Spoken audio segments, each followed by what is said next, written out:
Well, hello, hello, hello. Oh, thank you. You guys are hilarious. Sit down. Sit down. Thank you. Thank you for giving us your Wednesday night to view this film as it should be in a theater. And I have some special guests here to hang out with you guys and chit-chat a little bit. First up, and I'm going to butcher his last name, Sebastian Maniscalco. Maniscalco. Where are you, Sebastian? I'm like, I thought I had it, and they gave it to me, and I said it wrong. Next up, we have Mahershala Ali.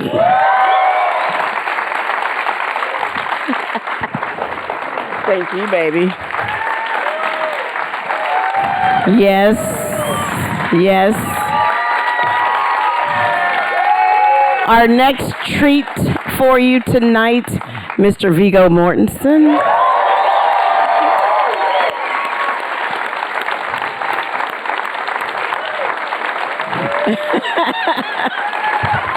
Hey.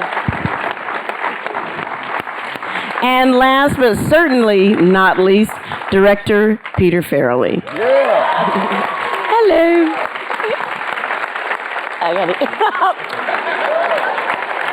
I love this man. Thank you so much. Now, I should tell all of you, Linda was going to be with us tonight, but she had a family emergency, so our thoughts and prayers are with her and her family. Send them up high. We're going to get started right away because I know we have a lot of questions, and I mean, how often do you get to have this in your living room? So this is a question. Oh, this chair does not feel secure. Oh, Jesus. Okay. I'm in it. Okay. I think we're okay. It just felt kind of weird. So this is a question for all of you, actually, even you, Peter. I think this is such a unique and beautiful story, and it's crazy that it's so relevant now. Starting with you, Pete, how did this story come to you, and why did you say yes? Well, before I get into that, I just want to say this is awesome being here because of all the movies I've done, you know, whenever you do a movie, you try to get to, you hope that the actors can bring it to the where you saw it in the script, and that's what you're aiming for. But this one, of all the movies, went so far beyond the script because of these guys and everybody in this movie. And to be showing it here before the SAG audience means the world to me because it's really that this movie became something else in these guys' hands. But anyway, thank you. It came to me when I ran into a friend of mine about 3 years ago, Brian Hayes Curry, who's an actor, and he said he was writing a screenplay, and he gave me the one line. He said, you know, a black concert pianist, 1962, had to go on a concert tour of the South and was nervous about going, so he went and hired the toughest bouncer at the Copacabana nightclub in New York, an Italian guy with a sixth grade education who was racist.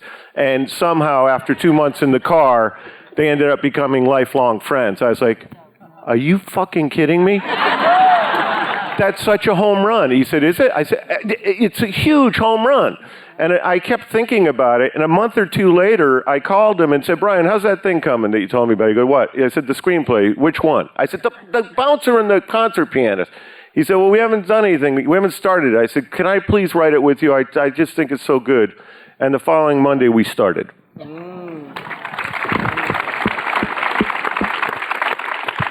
What about you, Sebastian? I'm just shocked that I'm here.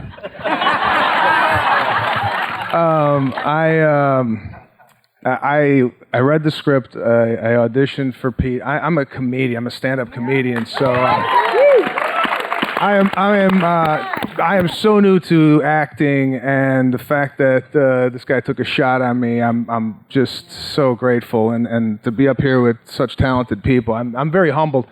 I didn't have it, I went in on an audition, and I got it, and I'm here. And that's really what happened. I'm just grateful to be here, and there's such a great movie, and to be around such talented people. I really learned a lot being on this film with all these talented young guys, and Octavia I just met, and it's great. I'm just shocked, but go ahead. We'll take it. What about you, Viggo? Well, Pete sent me an email. He said, I'm going to send you a script. It's a little different than what I've done before. And I want you to play this guy named Tony Lip. And call me after you read it. And I started reading it, and I was like, yeah, this is different than his other movies. And it's really good. It's really good. And the further I got along, the more I was hoping it wouldn't fall apart, that all the characters would keep having great dialogue, that it would be, it's just, with every page it got to be more entertaining, more thought-provoking, a really great take on what in part is a civics lesson, a history lesson. I mean, it's so many things. And it just got better and better, and it never fell apart. It just went upward all the way and outward. It just had so many layers to it. But, I called him and I said, it's one of the best original screenplays I've ever read. But I think you're kind of nuts. I mean, you're taking this gamble, doing that kind of story, and then you want me to play this guy. Because I was nervous about it. I have a lot of respect for Italian-American actors. There's a lot of good ones, and there's a lot of great Italian-American characters we've seen on TV and in movies, and I was nervous about it. But I mean, needless to say, he talked me into it, and I'm really glad. And I had a really good time on this movie. I mean, And whatever I needed to do, whatever help I needed to get, I mean, it's always there. If you just open your eyes, you open your ears, and starting with Pete and the crew he put together and the cast, but the Vallelonga family helped me a lot to feel comfortable. So, because I didn't want to do a caricature, I wanted to do something, a real character that was accurate, the spirit of the real Tony Lip Vallelonga, and. Would that help? And with these guys, I mean, with Mahershala in particular, I have to say, his generosity as an actor and his obvious talent that we all know about. I mean, without him, this story would not work at all. It just wouldn't. Any other combination, I can't imagine it working like this. And it was fun. The first day of work, Pete gathered everybody around and he said, "I don't know everything. I get one shot to make this movie. I want everybody." And I mean, he's talking to the catering people. He's talking to everybody. And he says, "I want the ideas to keep coming from anybody. You never know where a good idea can come from. We're going to make this together." And that's the way it was. And as an actor, you know how it is when you're working. And if you're off your game on any given take, you kind of notice all of a sudden the people that are beyond the camera. And often they're on the phone, or they're eating, or they're just elsewhere, I mean, they're doing a job, and, things are being handled. They've put the lights where they had to be and so forth and whatever. But they weren't like that on this. Every day they were there watching. And the producers were, and the three writers were there every day. And it was like a team effort in the best sense. It was like doing a play. And you feel like the audience is there, really with you, with the story every day. And it was great. It was a great experience. So I'm glad I did it.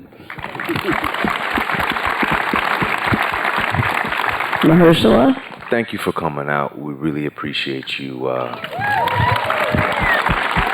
taking the time and really appreciate your response. A couple things I just want to address first. First, Pete said that we elevated this script and did all this. I think we did a solid job, but that was a great script. I'm telling you, it was phenomenal. It really was. It really was. And I think if anything, our job was to not get in the way. And I think we really helped each other get out of the way of the story. and really just challenge each other to fill the shoes of these characters as best as we could and honor them, these two men who are unfortunately deceased and can't see this. But we just really wanted to respect them as individuals and their families. Second, Sebastian, you're so good in the movie, man. Like, really, you really help hold that first quarter of the film together, and it's so key because that's a world where there's just Pete is challenged with building the Bronx, and you are such a key character in the early part of the film, and then you come back and book in the movie the way that you do, and when I really first saw it with an audience, that really stood out to me, and so really appreciate you, man, and your contribution. Thank you. That's very sweet. Thank you. Thank you. And lastly, I'll be quick because I don't want to be long-winded. But this part came to me after I just had an extraordinary experience with Moonlight, and we all know how that ended. And really strangely, actually, but it's all good.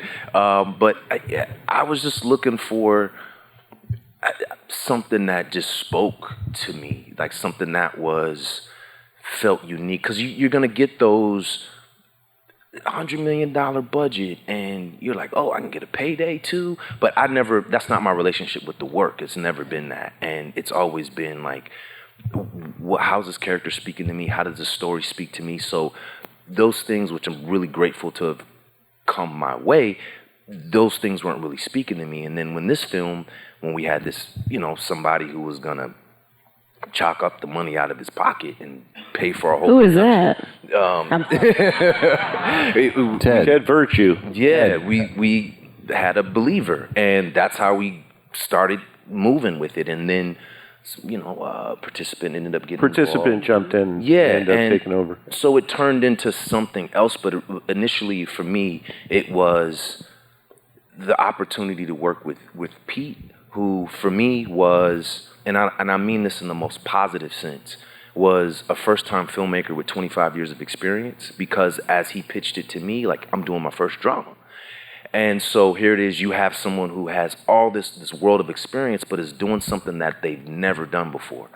And then second, as an actor and one who just absolutely loves and adores actors, I was getting to work opposite of Viggo Mortensen. And so that was just a dream come true, So it wasn't too hard to sell me on it. What was on the page, the character, Doc Shirley, their dynamic, the entire arc, it all just fit together so beautifully. And again, I think our job was to show up and really work together, support each other, and not get in the way of what was a really good script. I have to jump in here. He's being so modest, because I promise you, this movie, I tried not to be funny. I didn't want this to turn into all the laughs that we just had. I was literally fighting it because I didn't want to go there. That's my instinct, is to go that way. But I didn't want to do it. I knew it was a different thing, a different tone. And on paper, on the page, had some laughs, the chicken thing, and you have a narrow assessment of me, Tony. Yeah, I'm good. That kind of stuff. There were a couple, but the things they brought to it, and the scene I always think of is the orphans. He says, I saw your album, the album about the orphans. And he says, orphans. He goes, yeah, all the kids around the campfire. And he says, Orpheus. And as written, he's just supposed to say, what? But he goes, yeah, like somehow, that makes sense to him. He doesn't know what Orpheus is. And he just goes with, yeah, like, what did I say? Yeah. And then it's Mahershala's reaction to that, yeah. Where he's just like, oh, Jesus, God, what am I doing with this guy? And we're howling back there, but these guys just turned something very into something hilarious. And throughout the whole thing, they did. And this guy, at the end, we have a great moment at the end where, that door, when the knock at the door, everybody in the room thinks, here comes Dr. Shirley, right? When you hear the knock. And that's how it was written, actually. And it was about 2 days before we thought, it's so obvious when we hear this knock, that's going to be Dr. Shirley. We got to have a head fake. So I thought, what can we do? And I thought, well, he just mentioned the watch. What if we had that guy come in so that, get it out of your mind that Dr. Shirley's coming back. But on the day, we get there, and we don't have any dialogue. I just have the guy showing up. We haven't planned anything. And he shows up, and I basically said, Sebastian, you got to just wing it here. And Sebastian says, Charlie, what are you doing? I was joking, I was kidding. And he goes, and with the wife. Like, this is all new to us. We're standing there, he's just going off free form here, killing us. He goes, hey, Charlie showed up, but he didn't bring a present. This is all just letting actors be actors. And that's what we did in this movie, and that's why it turned out this way.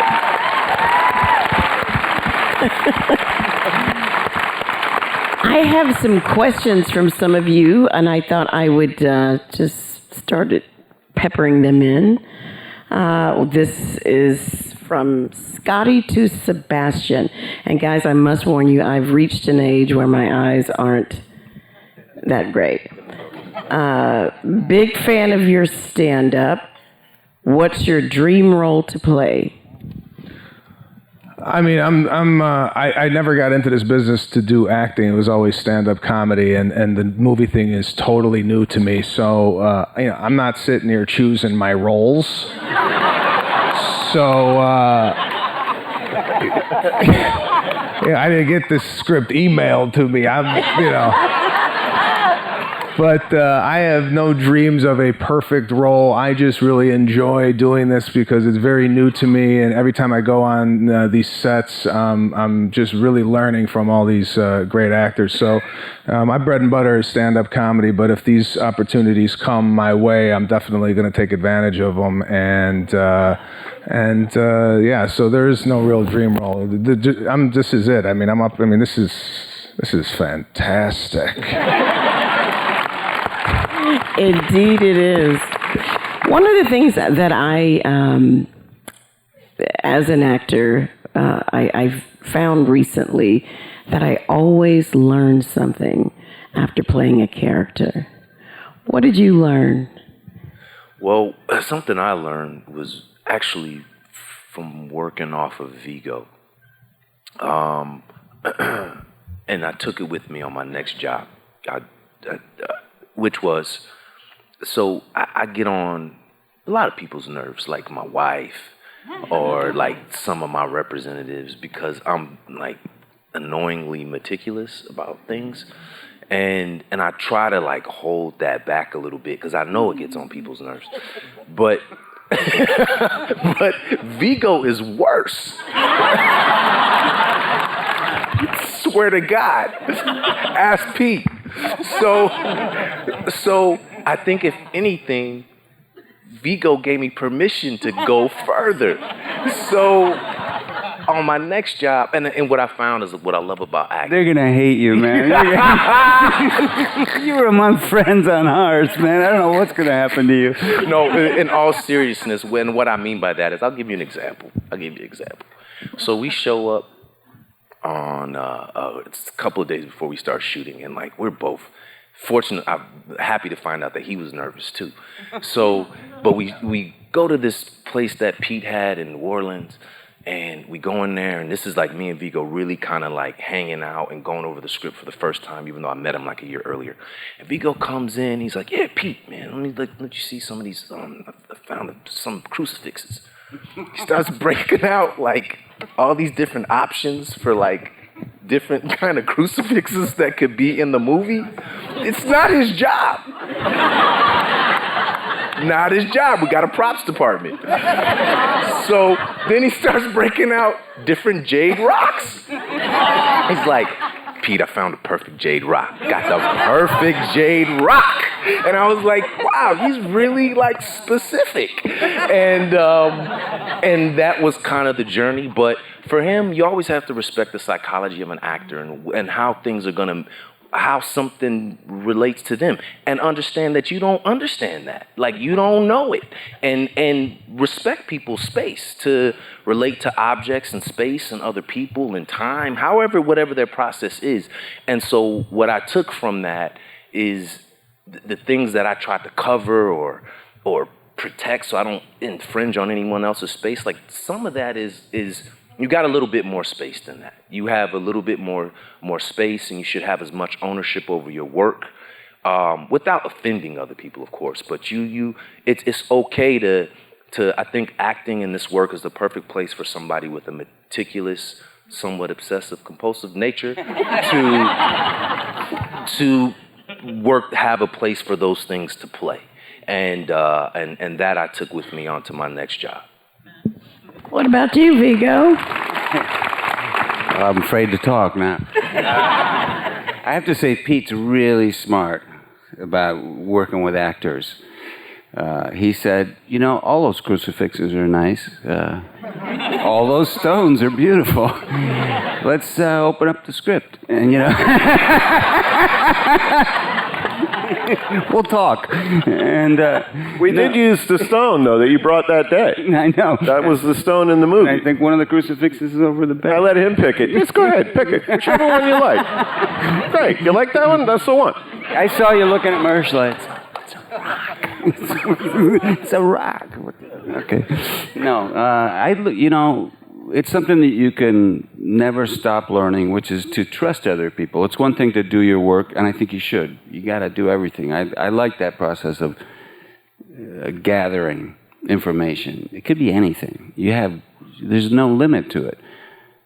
And then once you start shooting, it's like you have to trust what you've prepared and just get rid of all that stuff and just look at the other people, look at the director, keep your ears open, your eyes open, and trust people. And on this movie, I really, from trusting Pete that, yeah, you can do this part, and trusting, and just us trusting each other. And this, I don't think you'd done this kind of stuff either, whether it's not a comedy where you're telling jokes, but there's some stuff that's funny, It's comedy as a result of the dynamics of the characters. Right, and the contrast, and just trusting what it was that we were playing, and realizing it's not that different. I thought it was like some other genre, like another art form, and I admire it, like stand-up comedy to just comedic, situational comedy acting. It's like, how do you do people that can do that? I'm like, wow.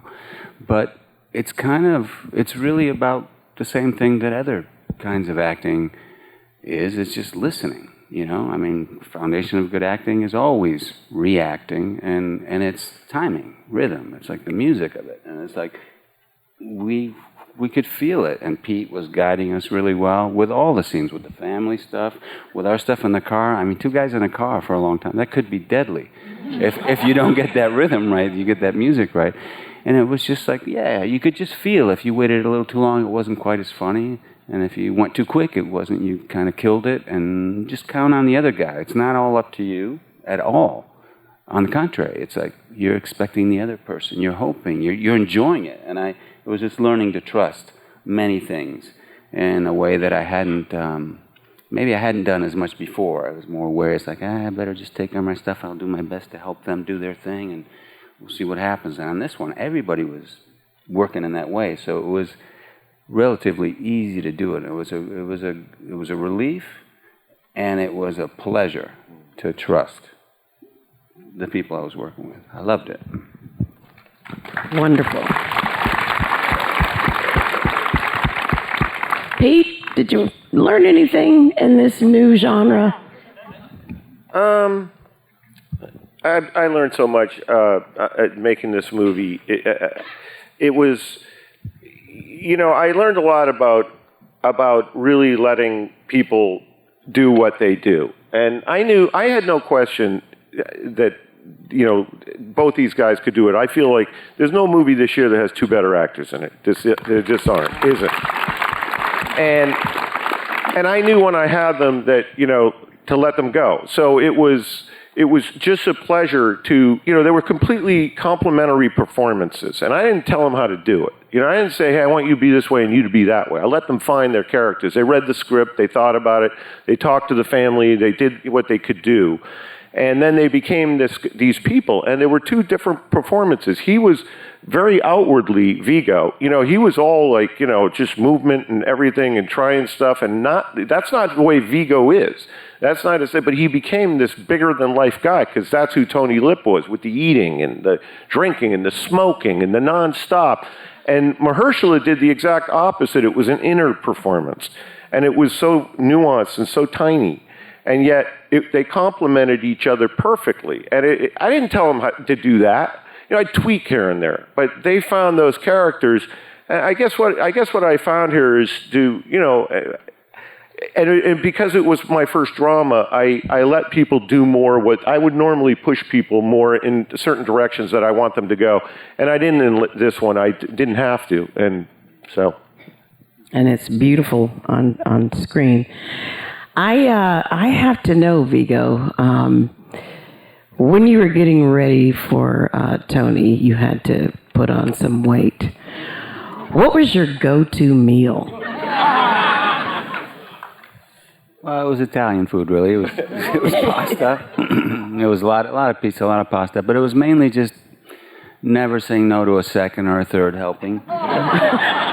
Never not trying all the desserts, and preferably eating the biggest meal with full complement of desserts and appetizers and all things just before lying down to go to sleep. The worst thing you can. Let me add though. Oh, go ahead. He had to eat so much on camera, and I would always be on the vegetable thing and like pacing out my bites. So he would be like stuffing himself because he had to. And then, 6 hours in, it's like, okay, we got to go to lunch. He goes like, oh, I'm going to the trailer. And he I would couldn't tell you what the he would go catering was. sleep I heard the during catering lunch. was great. I just would go lie down, I'd undo my belt and be like, whoa. He ate 15 hot dogs on the hot dog eating scene. Seriously, because we had to do it from so many angles. And the pizza he ate, he almost choked to death on that pizza he folded in half. And I'm telling you, he had like a chest cold for about a week after that. I think it got into his lungs. And then it was constantly, there were the milk. When he drank that milk, he comes home, he got, half a bottle of milk. I said, okay, cut, let's go. I said, what? He said, I don't like the way I was holding the bottle. I was like, are you serious? He goes, yeah, I really want to do it again. And then he did that, and then he did it again. Like, are you good with it? Yeah, I'm good. Let's move on, This question is from Marie for the entire cast. From the first moment you receive a script, what do you do to prepare for a role and fill the white space in between? Sebastian?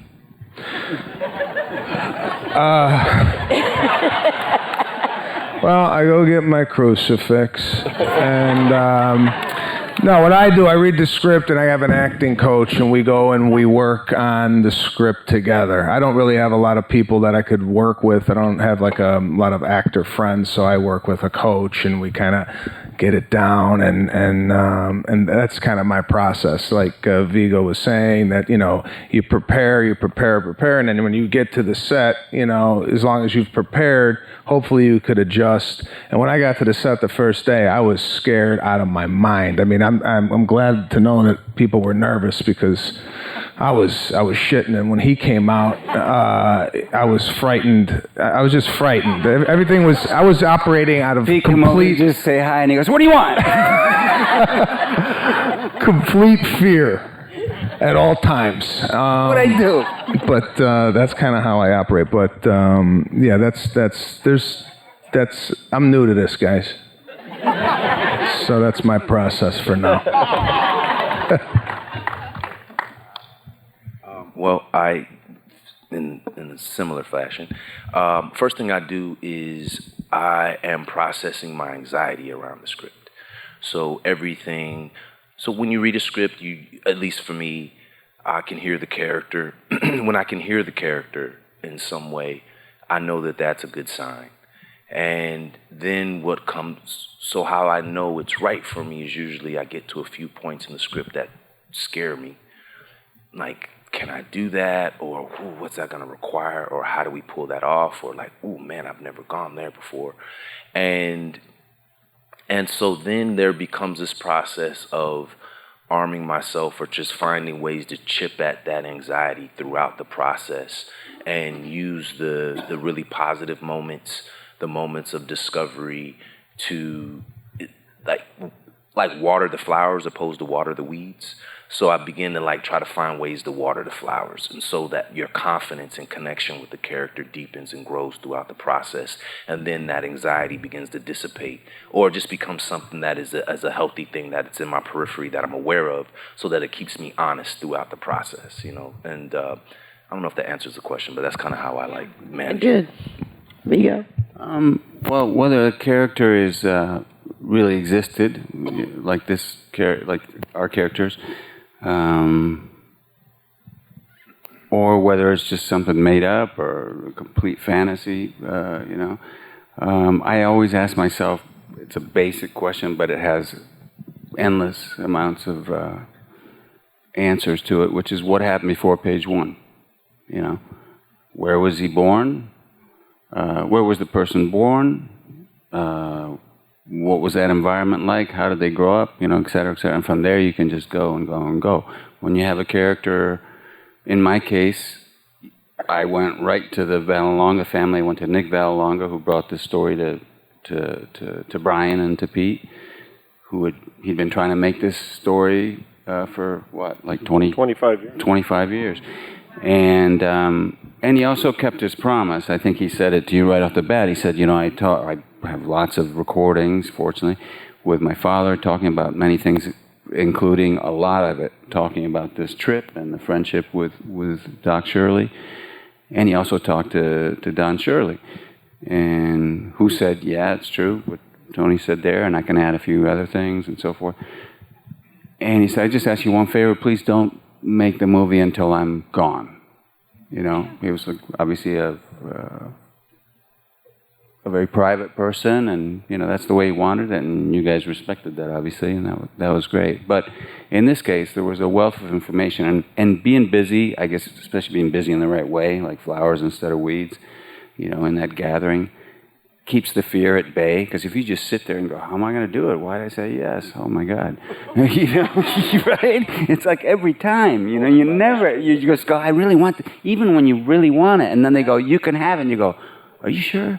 You know, okay. No, but in this case, I went to Nick, and then he said, well, come and meet my family. And I did. And the first thing was a giant, crazy meal. I went to New Jersey to where his brother Frank. Frank's the one that, as a little kid, I carry into the hot dog shop. You know, he's the one that's got kind of an attitude, and he's very sure of himself. And he has a restaurant in Franklin Lakes, New Jersey, called Tony Lips.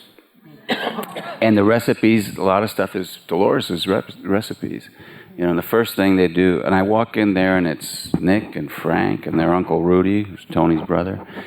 And then the first thing is like, go in the kitchen, try Dolores' meatballs, which were like softballs. I mean, they were incredible. So I had one, and they said, well, you like it? I go, yeah. So I ate another one just to make sure they knew I liked it. And I thought, okay, we ate. Now we can talk about the script. He goes, now we're going to eat. And so we sat down, and then it's like this giant seafood thing, and it was huge. And I hadn't begun my process of, you know, expanding my inner self, literally.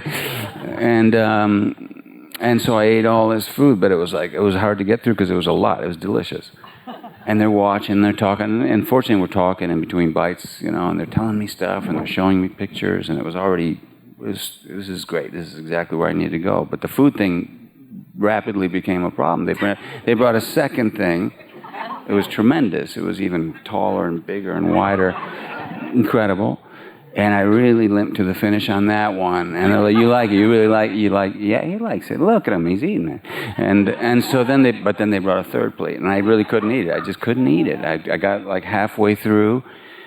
And I was like going like that. I was like kind of like I undid my belt like quietly, like they couldn't see. And I was just kind of like spread my legs. And you know, and I just got as comfortable as I could. I got up. I went to the bathroom and just leaned against the wall, you know, and then went back and sat down, and then we kept talking, and then they go, yeah, we didn't take your plate away, you seem like you liked it, so, you know, and so I kept eating it, but I didn't quite finish it, and they go, you don't like it as much as the other? Nah, it's all right. I told you, you overcooked it. You left it on the counter too long, and plus he let it sit, you know, he went to the bathroom for God knows how long, and now... And I was like, I do like it. It's really good. I'm just really full. I'm not used to eating this much. And I'm thinking I shouldn't have had breakfast or lunch or breakfast or dinner the last 3 days, but they go, nah, it's cool. I mean, it's not everybody's, and I go, no, it's really good. So I finished. I'm like, I'm finishing this. I mean, I'm not going to, my first meeting with the Vallalongas and come off like a guy who doesn't like their food. So I finished it, and the problem was that every time I finished the plate, they brought another one. It was like 6 hours of eating and fortunately quite a bit of talking. But it was, so that's how I prepared for this particular role.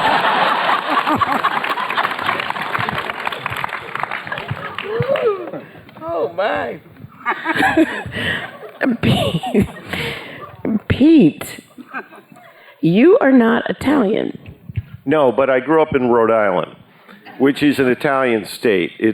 I grew up with all Italian kids, and Providence is a very Italian city. It's much like The Sopranos, that kind of thing. And great Italian restaurants. My favorite food is tripe with aglio olio on the side. So and they have the same kind of New Jersey kind of talk and what no good, a lot of that stuff. So I guess I'm Irish, but I always felt more Italian than Irish, to be honest. Well, I have to say, and I think Sebastian can help me with this, those dinners with the family, the Italian family, just felt so real and lived in. And how I know you said you just let the actors do their thing, but how did you, because you can't manufacture that type of chemistry. The chemistry throughout this project is just mind-blowing. Well, but I was blown away by the family. Well, the family were Vallalongas. The two old guys, that one was Tony Lip's brother, and one was Tony Lip's brother-in-law. And then the guy who says, we're an Audi family. That guy, that's Frank Vallelonga, Tony Lip's son. And then we had Sebastian Maniscalco, and he felt like a Vallelonga. And so we had, Linda. And so it really, the only problem with those guys, they were great, and they weren't actors, but they could do their thing because they just freeform, just get going. The only problem was that they never stopped eating between takes. So drove the props people yeah, insane. We had serious, issues, continuity issues. Like, he'd be just biting into a piece of lasagna, and then there'd be none there. I'm like, didn't he have lasagna? The script super was losing her mind, running around like, well, no, don't touch. They're like, what are you doing? And I'm not finished. And that food we had, it just so happened that our props guy was married to a James Beard Award winner chef, and she did all our cooking, so it was world-class food. And we're in New Orleans, where it's they don't cut corners there. So, but yeah, we just got them in the groove, made them half the time. I don't think they knew the camera was running. We just did our stuff. What about the casting process of how did all those Vallelongas get into you? I called them up after that lunch, because at the lunch they go, Uncle Rudy's going to be playing your dad, and Frank's going to be your brother, and I'm going to be doing this, and I'm like, oh wow, you can imagine that's how unusual. And I'm thinking, Viggo Pete's like, he's doing the first drama. He's decided I'm going to play this Italian American guy, and now he's cast all these people who are not actors. It's bold, and so I called up Pete and I said, you got some big ones on you. We didn't realize later. And I said, Rudy's my dad, huh? Yeah. You go, Rudy who?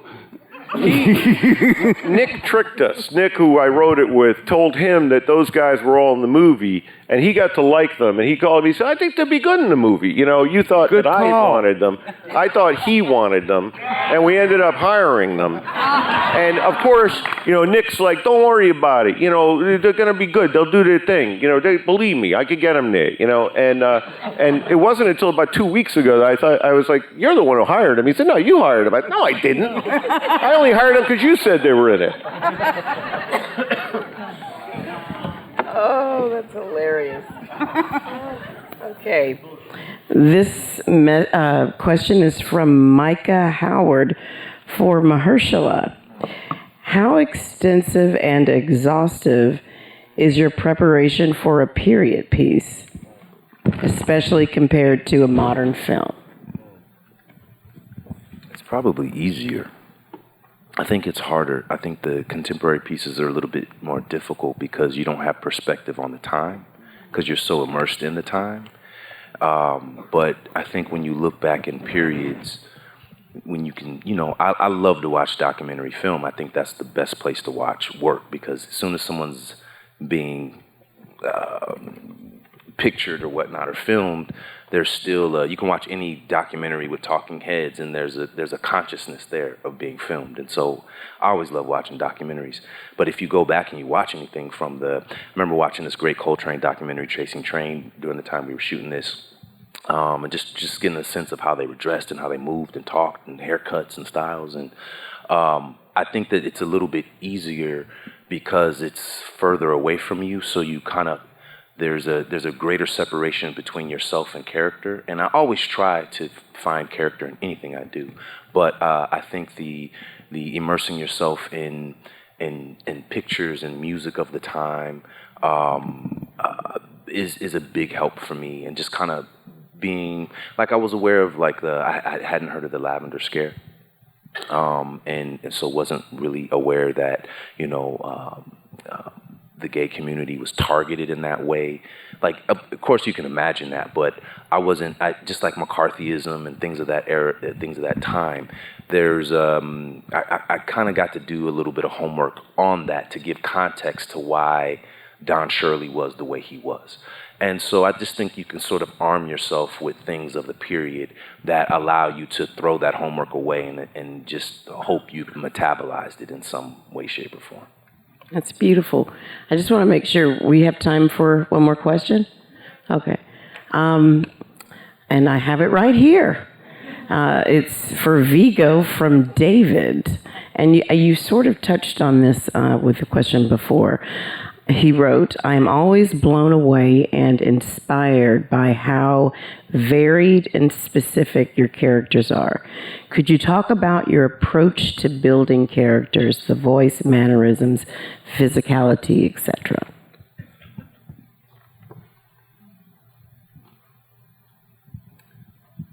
Well, sometimes there are things that just land in your lap that you just see on the set on that day. Somebody does something, or there's a turn of phrase, or there's a piece of business, or I don't know, this is not necessarily, but of those immediate, like last minute things, the thing with Charlie, the shop guy, that was something that was so good in that, and that the way that worked and the way you went with that. Sometimes those things happen and it's great, or Nick's telling us a story, yeah, my dad used to go in a pizza place and he'd say, don't cut it. I get my own pie, don't cut it. And then he'd boom, boom, like that, like it was a slice. And things like that can happen and they can work, I like what you did for Eastern Promises, just TV in the background and how that just sunk into you. Oh, yeah, in that case, yeah. I'm answering his question for him. Thank you. We need directors. No, Eastern Promises, I had whatever else I did, I always had the Russian TV channel on all the time, day and night in my room. I was hearing it all the time, even when I was sleeping. So it was kind of like, even if I'm not speaking, I don't speak the language completely. I mean, just whatever just a rhythm to speech and I don't know, something, the music of it.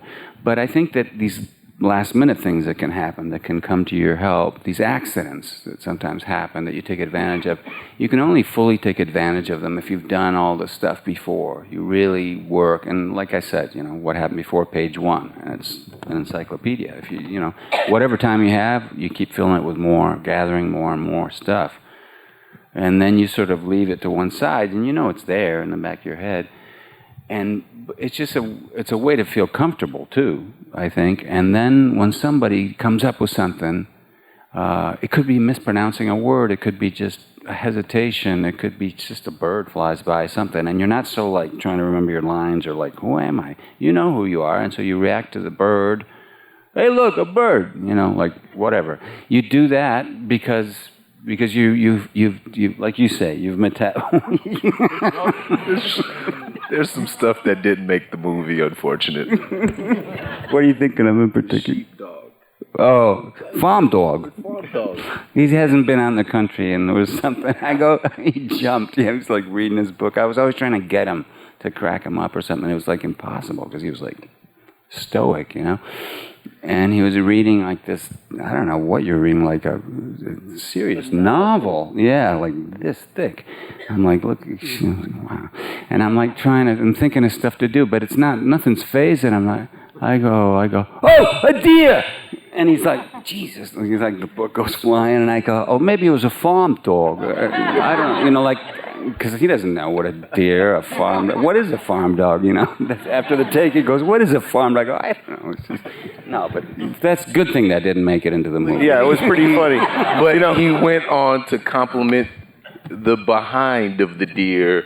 That's true. Yeah, there was a lot going on. No, but those things happen. You can use those things and have fun because you're relaxed because you already done your work, you know, and then you can listen to people. I just want to say before we get out of here, you know, I really am so proud to be here because this movie, you know, first of all, this movie doesn't get made without these two guys. Actors, you know, it doesn't, if I went a half a notch lower in the acting world, nobody would have even listened to me. But I had the two best actors going, and even then it was hard. But we got it made because of these guys. And then they elevated it to a place that I never could believe this movie could go. So it doesn't happen without them. But I have to say, to have Octavia Spencer in my corner,